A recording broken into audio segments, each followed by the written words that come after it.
No tools needed.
You don't need to move any of that shit.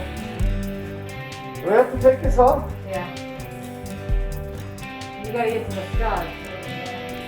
You gotta take this, and the shins and the I'm gonna knock a hole in this. Hey, just get back to the back and kick through right here. I'm gonna draw a hole in this and I'm gonna draw your body in something funny. You're gonna put your face through it. No. Let's go back and kick it.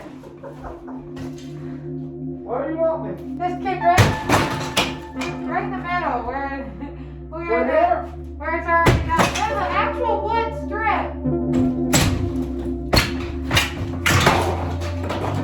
Okay. Yeah. Come on over here. Right.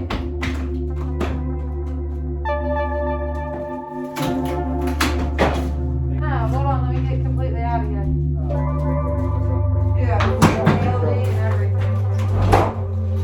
Give me something to take out. Right here, 3 sheets of it. 3 sheets to the wind, cuzzo. And I'll get the door. No tools needed.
Okay, we're back in the kitchen where we had the issues with the sagging floor.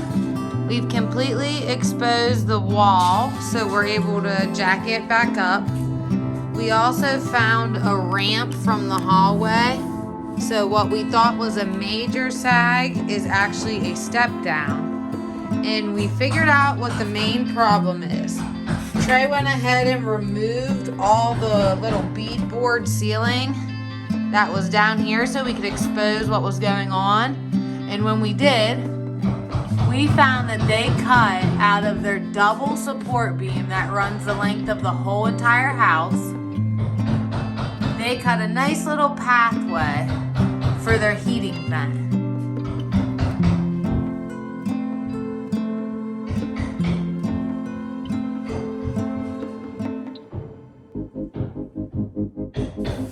All right, I think we'll just take the carpet up, pull some of that back.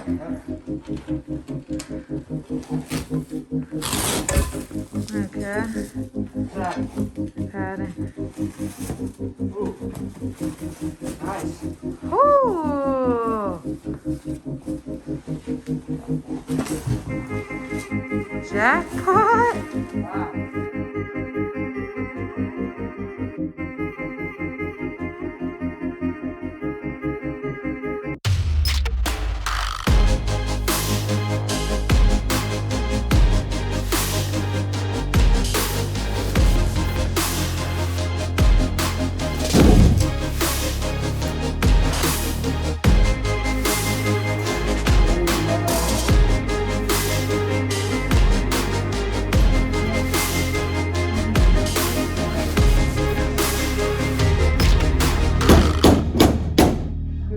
It's good. It just fell off.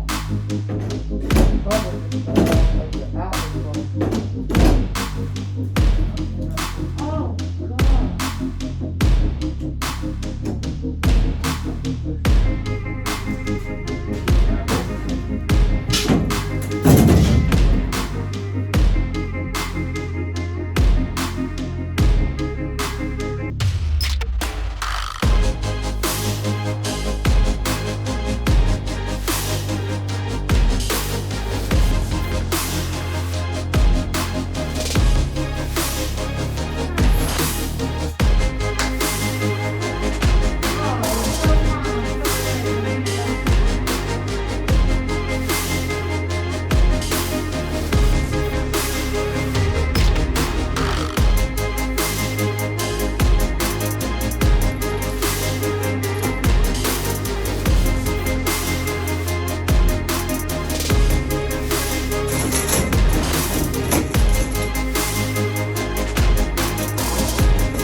Day 4 was another good one. We removed the drop ceiling completely, some of the paneling, piled all the metal up.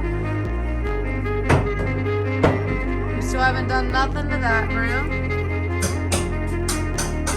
This room we've completely removed all the paneling and the tiled ceiling.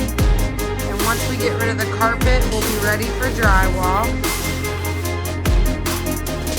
Back bedroom, the carpet is completely pulled up. We found that it is actually a beautiful hardwood underneath.